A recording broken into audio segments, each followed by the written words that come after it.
All right, before we get started, really quick with the questions for the two of you. Mikaela, earlier this month, the British Boxing Board of Control named you, Mikaela Mayer, the 2024 Overseas Boxer of the Year at their annual award ceremony. So here's your award. You haven't had a chance to see it yet. Thank you. In person. Thank you. Yeah, that's good. You know, I spent the last 2 years of my career over in the UK, and so even though I missed the US, I had a great time over there. I had some great fights over there. Really love the fans over there, so much appreciated. Congratulations. All right, Stephanie will hold that for you so you can hold on to some other hardware right now. Make sure that doesn't slip off your lap. Mikaela Mayer, Sandy Ryan, Christina Poncher, thank you all for joining us. Mikaela, I'll start with you. You're introducing you as the champion this time around. How does that feel? It feels good. It feels great. It feels right. You know, it's been a tough last 2 years, but I always knew that I would get myself back in position and get my belt back around my waist. So it's tough in boxing. I think a lot of people might have counted me out. You know, it's an unforgiving sport, and one hiccup and one loss, the narrative changes and the energy changes and it shifts. So I had to believe that I would be here, and it feels good to finally have the belt back. And on the other hand, for you, Sandy, this time as the challenger, how much more does that fuel you up? As if you needed any more fuel or fire or motivation coming back now, looking at that belt, wanting to get that belt back Saturday night. Yeah, the fuel and the fire's there, and yes, from the last fight, I'm ready to put on another big performance.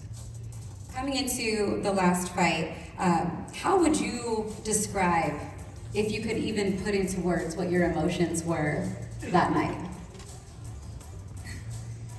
Yeah, you've all seen it. I thought an emotion and anger, yeah. And a lot of the talk has been about that, but I've forgot about that. I've worked hard, I've had a long camp here, and I'm ready to make it a difference on Saturday night.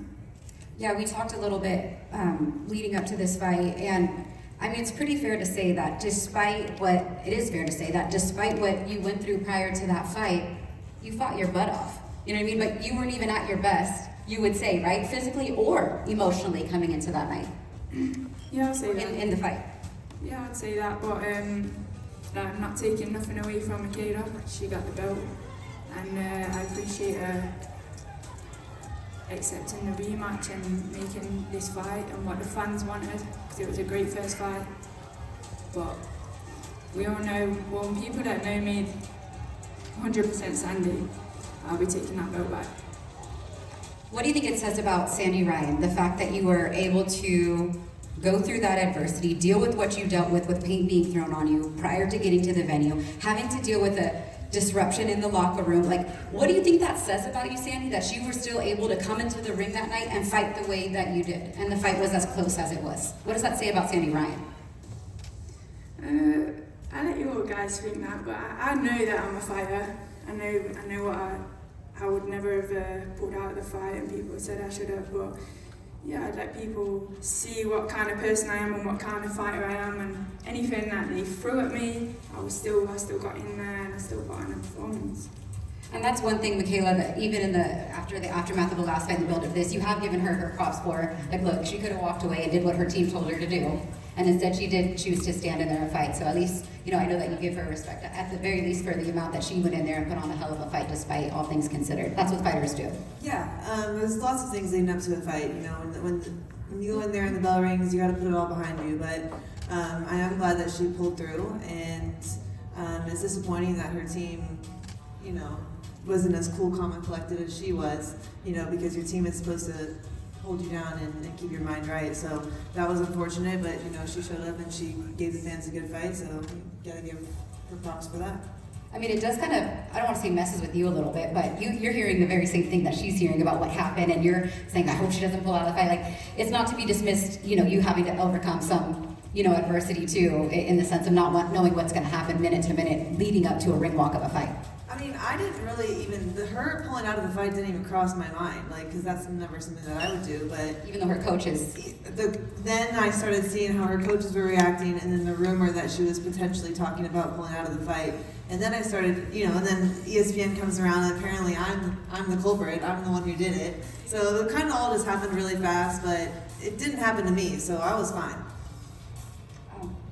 Mikaela's been very vocal about, you know, the way that the team handled the incident in the locker room or whatnot. Some changes have been made to your team since then. A few new faces actually in the corner, with adding your brother to the corner, right? And also who was a professional fighter in his own right, Dave Rocky Ryan, and then Kay Corona. What led to the decision to put some new voices, not in your life, and they've always been in your corner per se, but actually physically come fight night?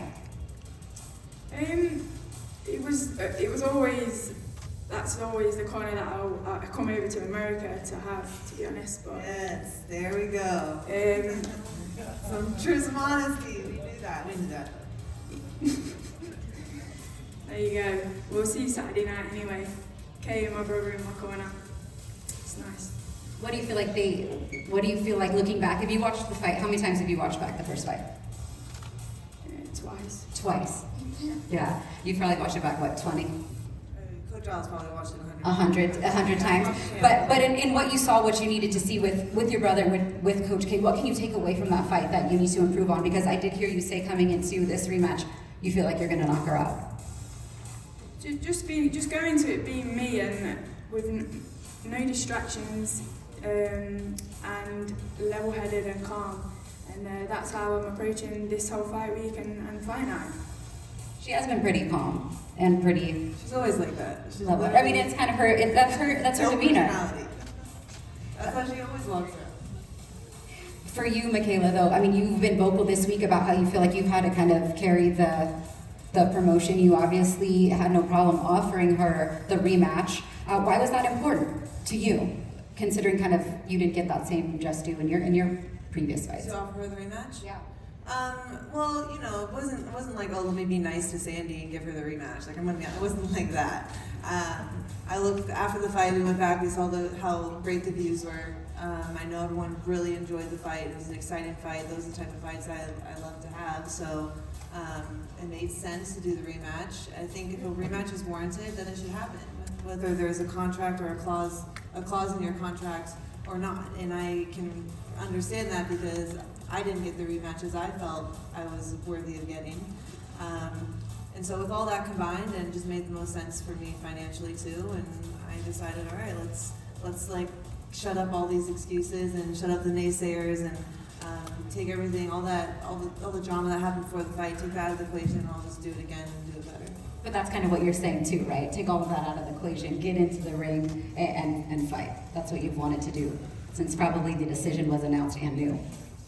Yeah, of course, because it wasn't my full potential in the ring, so I know I can do better, and you'll see that Saturday night.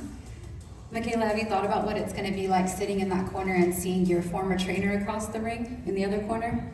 It doesn't bother me. Listen, he was always in her corner. He may not have been there physically that night. You know, when he needed her, he wasn't in her corner, but he was in her corner behind the scenes, in the camp, in the build-up. He was always there. So it doesn't matter if I have to look at him across in the corner or not. The fact is, he took on Sandy. I had to leave and find a new team, so the betrayal was already there. But ultimately, I moved on. I'm fine. I'm content. I'm happy, actually. I'm thankful for Sandy. You guys are perfect for each other. And I think that I've leveled up 100% with Kofi in my corner, and I couldn't be happier with the decision. It was literally a blessing in disguise. I'm glad it happened. So she's had a couple camps now with Kay, whether it's been in the forefront or not. You too, right? With Kofi, John too, and now it's 2 full fight camps together with Coach Al and Kofi. How much stronger do you feel now, filling out at welterweight officially and having 2 back-to-back solid training camps with your new team? Yeah, I really feel great. I feel better than ever. And I think maybe people think at this stage in your career it's hard to make that much of a jump and really develop or change all that much. But I really do feel like I'm better than ever. I'm stronger and I'm healthy at this welterweight. I'm not really cutting weight, and all my little tweaks and injuries went away, and I've been able to put on muscle. And then just what Kofi has added to my team, like, he was sort of the missing puzzle, the missing piece, adding that last equation to everything, and getting me turned into my punches and sitting on my shots. That's the kind of fighter that he was. So it's just great after all these years to add fresh eyes in the gym and make those little tweaks that are gonna continue to help me grow and get better again, even at this stage. Sandy has said that she feels like in this rematch that she's going to stop you. What's your response to that? mean, I'm sure she feels that way. She probably felt that way in the last fight. You know, the last fight she was saying that I wasn't a true welterweight, I was too small, but I still sent her to the hospital with a concussion. If I did that then with the way I was punching and me still being new to welterweight, then I'm going to hurt her 10 times more this time around. Do you want to set that record straight for what she's saying about what transpired after the fight? More like a precautionary thing? Or did you feel like her power and everything that was a smart thing to do is to go to the hospital? She claimed that, you know, you were concussed after the fight. Is that so? I mean, I've never ran to the bathroom and started throwing up after a fight. That's usually a sign that you're severely concussed. Was as what happened to me before a fight ever happened to you? 3 hours before a fight. So 3 hours later, you're Mikaela, suddenly throwing up, let's getting just stop a little talking pain about on it. your leg. Next question. What do you need to do differently to walk away with that belt Saturday night? I just need to be myself, and I need to be calm and collected, and I'll get the job done. Before we go, I know we did talk a lot about the past and what needs to happen, but I don't want to take away from the fact that it was a spectacular fight in the ring. Looking back at the scorecards, the judges only agreed on 2 of the rounds that they scored unanimously. The other 8 rounds, the judges, you know, had different winners vote rounds. So that just lends itself to how competitive the first fight was, how skilled you two were in the ring, the kind of show that you guys put on. And I just want to mention, as we wrap up Women's History Month here in March, this is the last fight night. 2 women are headlining for March Women's History Month. You guys had set the record for the last 20 years for female main event ESPN, the most watched. My hat's off and kudos to you ladies for how you performed in the first fight and how I know, yes, please, and how I know that you guys will look to perform. But let me ask you what it means to you. You had Katie Taylor here this week having your back in camp with you, arguably the top pound-for-pound female in the world right now. You've had young girls coming into the gym, watching you train, you've inspired them. Like, can you kind of tell me what that means to you, all that now headlining once again? It means everything, and it's one of the things why we do it as well. And like the young girls in the gym and the talent nowadays with the young girls. I look back and think I was not that good at that age. So yeah, and it's just inspire the next generation. And we're doing it headlining in Las Vegas. It's massive. Huge opportunity. Huge opportunity. And for you, Mikaela, you've always been about pushing the needle forward for women's boxing. You've done that with the way that you fight. We got Perla signed to Top Rank Boxing. I know George manages her. You wanted her to be here today. Just what does it say about you to wrap up this month? Women's boxing is on an incredible run right now with being signed by different promoters, headlining cards, putting on fights of the year. Like, what does that mean for you and what your goal was since you signed with Top Rank?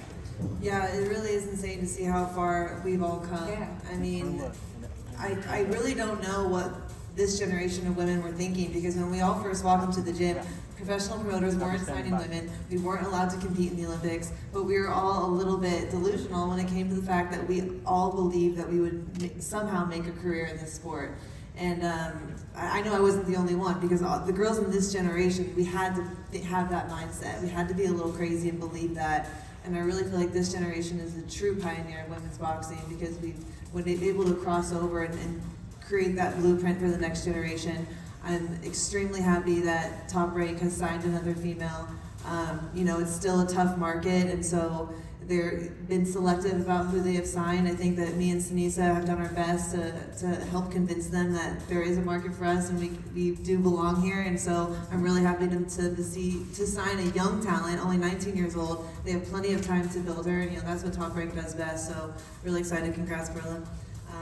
And yeah, you know, despite all the drama, me and Sandy really did have a great fight, and it was great for the sport. And as much as we may not like each other right now, sometimes it's good to have a dance sport partner, because you know, the rivalries are good for women's boxing also, and you know, we make the best fights happen. They're good for boxing as a whole. You two are good for boxing as a whole with the display that you put on in the ring. So we're looking forward to it Saturday night. Let's face them off.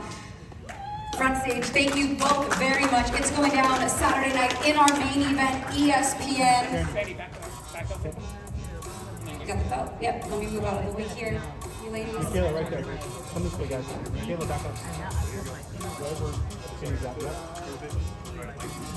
It's our main event, the WBO Welterweight World Championship on the line. The champion, Mikaela Mayer, the challenger, Sandy Ryan. They run it back in the rematch from the Fountain Blue in Las Vegas. Tickets are still available.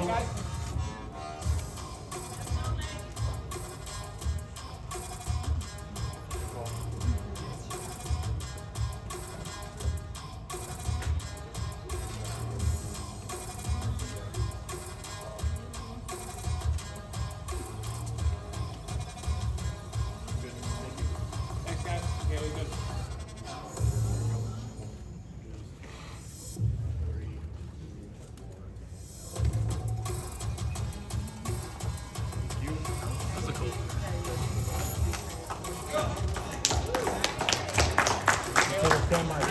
Good cut, tension with a knife. Thank you, ladies, so much. All right, let's take another look at the fight card for South.